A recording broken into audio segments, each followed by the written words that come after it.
Hello guys, কেমন আছেন সবাই? আশা করি সবাই ভালো আছেন। আজকে আমি রিভিউ করতে যাচ্ছি পুষ্পা 2 সিনেমাটি। সুকুমার পরিচালিত সিনেমাটি বক্স অফিসে পুরো তাণ্ডব চালিয়েছে। চলুন আর কথা না বাড়িয়ে চলে যাই মূল গসিপসে। মুভিটি শুরু হয় জাপানের একটা বন্দরে, যেখানে অনেকগুলো কন্টেনার এসে জমা হয়েছে। আর এই কন্টেনারগুলোর ভিতরে ছিল লাল চন্দন। লাল চন্দনগুলোর সাথে পুষ্পও ছিল। লাল চন্দনগুলোর ভিতরে পুষ্পাকে বন্দি করে নিয়ে আসা হয়। জাপানের লোকগুলো পুষ্পাকে দেখে তাকে উল্টো করে ঝুলিয়ে রাখে, কিন্তু পুষ্পা তার পিঠ থেকে একটা কুড়াল বের করে এখানে যথারীতি একটা তাণ্ডব চালায়, পুরো সব তছনছ করে ফেলে। মারামারির এক পর্যায়ে জাপানের লোকগুলো পুষ্পার গায়ে গুলি করে আর পুষ্পা সমুদ্রে লুটিয়ে পড়ে। এরপরে আমাদেরকে নিয়ে আসা হয় বর্তমানের কাহিনীতে। বর্তমানের কাহিনীতে আমরা দেখতে পাই পুষ্পার অনেকগুলো লোক কাটতে যাচ্ছে, আর তাদের সাথে শেখওয়াত ছদ্মবেশে তাদের ভিতরে ঢুকে যায়। পুষ্পার লোকগুলো যখন লাল চন্দন কাটা শুরু করে, তখনই শেখওয়াত তার আসল রূপে ফিরে আসে এবং সবাইকে আটক করে থানায় নিয়ে যায়। মূলত এই সিনেমার কাহিনী জমে ওঠে শেখাওয়াত এবং পুষ্পার মধ্যে। পুষ্পা পার্ট 1-এ পুষ্পা শেখাওয়াত স্যারকে খালি প্যান্ট পরিয়ে রাস্তার মধ্যে ছেড়ে দেয়।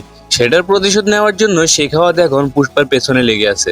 শেখাওয়াত স্যার যে লোকগুলোকে ধরে নিয়ে যায়, পুষ্পা তাদের মধ্যে একজনকে ছাড়িয়ে আনার জন্য থানায় আসে, কারণ তাদের মধ্যে শিনু নামের একজনের বিয়ে ছিল।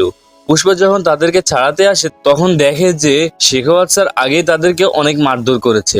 তখন পুষ্পার মাথা অনেক গরম হয়ে যায় এবং সে ঠিক করে সে পুরো থানাকেই কিনে ফেলবে। তখন সে থানার সবাইকে জিজ্ঞেস করে কার বেতন কত টাকা, এবং সবার অবসর থেকে শুরু করে এখন পর্যন্ত যত টাকা আসে সব টাকা পরিশোধ করে পুষ্পা পুরো থানাটাকে কিনে ফেলে। পুষ্পা থানা থেকে চলে যাওয়ার পর সেখানে শেখাওয়াত স্যার আসে। শেখাওয়াত স্যার এসে দেখে থানা পুরাই খালি, কারণ শেখাওয়াত স্যার আসার আগে পুষ্পা পুরো থানা কিনে থানা থেকে লোকজন সব নিয়ে যায়। পুষ্পা যেমন তার লোকজনকে ভালোবাসে, তেমনি পুষ্পা তার স্ত্রীকেও অনেক বেশি ভালোবাসে। তার স্ত্রী তাকে বলে সে যেন সিএম এর সাথে একটা ফটো তোলে। পুষ্পার স্ত্রী সেই ফটো দেখিয়ে সবাইকে বলবে আমার স্বামীর সাথে সিএম এর উঠা বসা, আর সে এই ফটোটা বড় করে দেওয়ালে সাজিয়ে রাখবে। পুষ্পা তার স্ত্রীকে কথা দেয় সে সিএম এর সাথে ফটো তুলবে, আর পুষ্পা তার স্ত্রীকে যে কথা দেয় সে যে কোনোভাবে সেই কথা পালন করে। এরপর পুষ্পা সিদ্ধাপ্পাকে নিয়ে সিএম এর সাথে দেখা করতে যায়। সিএম এর সাথে দেখা করতে যাওয়ার পর পুষ্পা একটা ফটো তোলার জন্য আবদার করে, কিন্তু সিএম ফটো না তোলে পুষ্পাকে অপমান করে।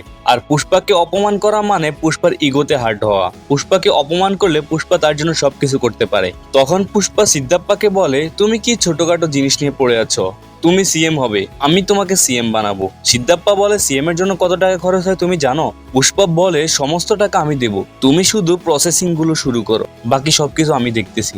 এর কিছুদিন পর সিদ্ধাপ্পা প্রতাপ রেড্ডির সাথে দেখা করতে যায় এবং প্রতাপ রেড্ডিকে বলে সিএম আমি হলে সমস্যা কি? প্রতাপ রেড্ডি বলে তুমি এটা কন্ট্রোল করতে পারবে না, এটা তোমার কন্ট্রোলের বাইরে। তখন পুষ্পা তাকে অনেক বড় একটা অফার করে। পুষ্পা তার জন্য একটা টাকার সোপা পাঠায় এবং বলে সামনে আরো দিব, সমস্যা নাই, তবে ওকে সিএম বানাতেই হবে। এখন পুষ্পার প্রয়োজন অনেক বেশি টাকা, আর টাকার জন্য পুষ্পা শ্রীলঙ্কার একটা লোকের সাথে ডিল করা শুরু করে। শ্রীলঙ্কার লোকটি বলে আমি তোমার সাথে কেন ডিল করব, আমার সাথে তো লোকের অভাব নেই, আমি তো ওদের থেকে চন্দন নিতে পারি। পুষ্পা বলে ফোন করো, তুমি যাদের থেকে নিতে পারো তাদের থেকে নিতে পারো কিনা দেখো। তখন লোকটি পুষ্পার সামনে সবাইকে ফোন করা শুরু করে। লোকটি ফোন করার পরে সবাই আবার পুষ্পাকে ফোন করে চন্দন দিবে কিনা। শেষে একটা লোক বলে আমি আপনাকে একটা নাম্বার দিচ্ছি, আপনি ওই নাম্বারে ফোন করেন, ও ইমার্জেন্সি চন্দন দিতে পারবে। তখন লোকটি যখন ফোন করে নাম্বারটি ছিল পুষ্পার। তখন লোকটির আর বুঝতে বাকি নেই পুষ্পা আসলে কে, পুষ্পা আসলে কত বড় মাপের লোক। পুষ্পার অনুমতি ছাড়া একটা লাল চন্দনের কাঠও দেশ থেকে বের হয় না। লাল চন্দন সিন্ডিকেটের এখন মেন হচ্ছে পুষ্পা। পুষ্পার অনুমতি ছাড়া কিছুই হবে না। তখন লোকটি পুষ্পার সাথে ডিল করা শুরু করে এবং পুষ্পা 2000 টনের একটা ডিল করে। 2000 টনের মতো লাল চন্দন আর কেউ কখনো দেয়নি। এটা ছিল অনেক বড় একটা ডিল। পুষ্পা তার সিন্ডিকেটে সকল লোককে ডাকে, কাউকে 100 টন, কাউকে 50 টন, এভাবে ভাগ করে করে দিয়ে দেয়। তখনই তাদের কথার মাঝখানে আসে শ্রীবাল্লি এবং পুষ্পাকে রান্নার স্বাদ টেস্ট করতে বলে। পুষ্পা রান্নার স্বাদ টেস্ট করে বলে লবণ একটু বেশি হয়েছে। এটা শোনার পরে শ্রীবাল্লির মাথা গরম হয়ে যায়। সে রান্নাঘরে গিয়ে সব রান্না ফেলে দেয়। পুষ্পা যাই হোক না কেন তার বউয়ের প্রতি ভালোবাসা ছিল অনেক। সে তার বউকে অনেক ভালোবাসে। সে রান্নাঘরে গিয়ে বউকে ম্যানেজ করতে যায় এবং আস্তে আস্তে সে তার বউকে ম্যানেজ করে। এটাই হচ্ছে প্রকৃত ভালোবাসা। লাল চন্দন ডেলিভারি দেওয়ার সময় পুষ্পার একটা লোককে বারবার সিং ধরে ফেলে। বারবার সিং ওই লোকটাকে মেরে ফেলে। ওই লোকটা শেষ বিদায়ে সিন্ডিকেটের সকল লোক আসে। এভাবে চলতে থাকলে সিন্ডিকেট চালানো যাবে না। সিন্ডিকেট চালাতে হলে পুষ্পা আর বারবার সিং এর সমস্যাটি সমাধান করতে হবে। তখন সিদ্ধাপ্পা সমস্যাটি সমাধান করার জন্য থানায় যায়। থানায় সিদ্ধাপ্পা সমস্যাটি সমাধান করার জন্য পুলিশকে খুলে বলে। পুলিশ বলে পুষ্পা যদি সরি বলে তাহলে সে তাকে ক্ষমা করে দিবে। সিদ্ধাপ্পা বলে ঠিক আছে, পুষ্পা তোমাকে সরি বলবে, আমি তোমাকে সরি বলাবো। এরপর পুষ্পা সরি বলার জন্য একটা বৈঠক বসানো হয়। পুষ্পা সেখানে আসে। অনেক কষ্টে পুষ্পার মুখ দিয়ে সরি বলানো হয়। সরি বলে পুষ্পা ওইখান থেকে চলে যায়। কিছুক্ষণ পর পুষ্পার মনে হয় তার এটা ঠিক হয়নি, সে নিজেকে নিজে ছোট করেছে। তখন সে আবার ব্যাক আসে এবং বারবার সিংকে পানিতে ফেলে দেয় আর পানির মধ্যে প্রস্রাব করা শুরু করে। এটা দেখে সবাই অবাক হয়ে যায়। তারপর পুষ্পা একটা আলটিমেটাম দেয়, সে 2000 টন মাল ডেলিভারি দিবে। বারবার সিংকে বলে পারলে ঠেকিয়ে দেখাও। পুষ্পা যেদিন লাল চন্দনগুলো ডেলিভারি দিবে, বারবার সিং অনেক চেষ্টা করে লাল চন্দনগুলো ধরার জন্য। অনেক চেষ্টার পর সে সফল হয়। সে যখন লাল চন্দনগুলো ধরে ফেলে তখন অনেক সাংবাদিক তার ইন্টারভিউ নিতে আসে। ইন্টারভিউ দেওয়ার সময় সে হঠাৎ জানতে পারে এগুলো আসলে আসল লাল চন্দন না, এগুলো দেখতে লাল কিন্তু এগুলো হচ্ছে অন্য কাঠ। এটা দেখে বারবার সিং অবাক হয়ে যায়। সে ভাবে তাহলে লাল চন্দনগুলো গেল কোথায়। আসলে পুষ্পা এখানে একটা বুদ্ধি খাটিয়েছে। সে লাল চন্দনগুলোকে গোনার গাড়ি করে ডেলিভারি দিয়ে দিয়েছে এবং সে ডেলিভারি দিতে সফল হয়েছে। এর পরের কাহিনী হচ্ছে পুজোর মধ্যে হঠাৎ করে শ্রীবাল্লি ঘুরে পড়ে যায়। তখন মুরব্বীরা বলে যে শ্রীবাল্লি মা হতে চলেছে। এটা শোনার পর পুষ্পা দেবীর রূপ ধারণ করে এবং সে নাচতে শুরু করে। এটা হচ্ছে তাদের একটা মনোবাসনা, তারা যদি এভাবে করে তাহলে তাদের মনের বাসনা পূরণ হবে। এটা করার পর শ্রীবাল্লি জিজ্ঞেস করে তুমি এটা কেন করতেছো, তোমার কিসের এত আক্ষেপ, তোমার এত বড় একটা সাম্রাজ্য, সবাই তোমাকে মানে, সবাই তোমার কথা শুনে। তখন পুষ্পা বলে আমি চাই আমার যেন মেয়ে হয়, অন্তত তাকে অন্য ঘরে বিয়ে দিয়ে দিলে তার তো একটা বংশ থাকবে, ছেলে হলে তো তাকে আমি কি বংশ দিব, আমার তো কোনো বংশ নেই। এটা বলে পুষ্পা কান্না করা শুরু করে। সত্যি বলতে এই ক্লাইম্যাক্স সিনটা নিয়ে সবাই অনেক হাসাহাসি করেছে, কিন্তু এই ক্লাইম্যাক্স সিনটা যখন আপনি দেখবেন তখন আপনার কাছে অনেক ভালো লাগবে এবং এটা আপনাকে হয়তো ইমোশনাল করে দিবে।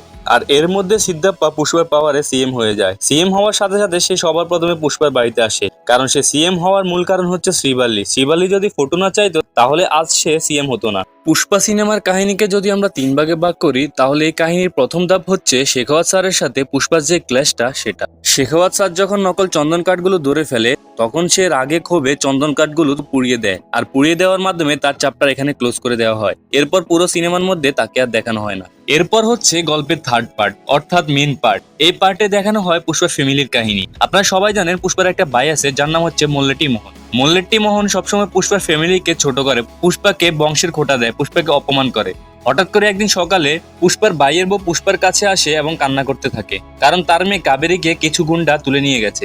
এটা শুনে সবাই ভাবে পুষ্পা হয়তো তাদের উপকার করবে না, কিন্তু হঠাৎ করে পুষ্পা একটা বন্দুক নিয়ে বের হয় এবং পুষ্পাকে অনেক রাগান্বিত দেখা যায়। পুষ্পা টিভি চ্যানেলে যায় এবং বলে যারা ওকে কিডন্যাপ করেছে যেন তাড়াতাড়ি বের করে দেয়, যদি এই মেয়ের কিছু হয় তাহলে পুষ্পা পুরো সবকিছু শেষ করে ফেলবে, পুষ্পা তাদের একটা কেউ ছাড়বে না। এসব বলে পুষ্পা ধমক দিতে থাকে।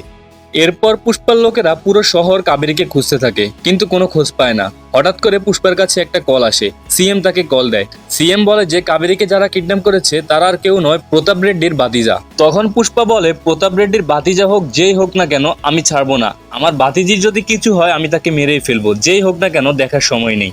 যে ছেলেটি কাবেরীকে তুলে নিয়ে যায় তার নাম হচ্ছে বুগ্গা। এরপর বুগ্গা পুষ্পাকে কল করে আর বলে পুষ্পা ভাও আমার টাকার প্রয়োজন তাই কাবেরীকে তুলে নিয়ে এসেছি, টাকা নিয়ে আসো তাহলে ওকে ছেড়ে দিব। পুষ্পা বলে তোর লোকেশন দে আমি আসতেছি। এরপর পুষ্পা ওই লোকেশনে যায় আর বুগ্গার বুকে গুলি ধরে। বুগ্গা বলে আমার এখানে কিছু হলে ওইখানে কাবেরীর ক্ষতি হবে। এটা বলে পুষ্পার হাত পা বেঁধে ফেলে। এরপর পুষ্পাকে মারধর শুরু করে। শেষ পর্যন্ত পুষ্পার মাথায় একেবারে গরম হয়ে যায়। পুষ্পা বুগ্গাকে মেরে ফেলে। তখন বুগ্গার বাবা ওইখানে হাজির হয়। বুগ্গার বাবাকেও পুষ্পা মেরে ফেলে। তার মানে হচ্ছে প্রতাপ রেড্ডির ভাই এবং ভাইয়ের ছেলে দুইজনকে পুষ্পা মেরে ফেলে। আর তখন সবচেয়ে পাওয়ারফুল ছিল প্রতাপ রেড্ডি। এরপর প্রতাপ রেড্ডি তার ভাই আর ভাইয়ের ছেলের খুনের প্রতিশোধ নেওয়ার জন্য ক্ষিপ্ত হয়ে থাকে। আর অন্যদিকে প্রথমবারের মতো পুষ্পার ভাই পুষ্পার বাড়িতে আসে পুষ্পার ফ্যামিলির কাছে মাপ চাইতে আর কাবেরীর বিয়ের দাওয়াত দিতে।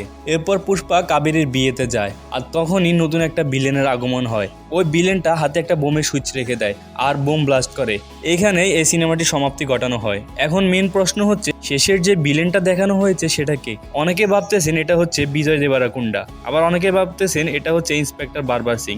শেষের ভিলেনটি কে আর বাকি সব কাহিনী দেখার জন্য আমাদের অপেক্ষা করতে হবে পুষ্পা 3 এর জন্য। আশা করি ভিডিওটি আপনাদের ভালো লেগেছে। এরকম আরো নতুন নতুন ভিডিও পেতে চ্যানেলটি সাবস্ক্রাইব করে আমার পাশে থাকবেন। ধন্যবাদ।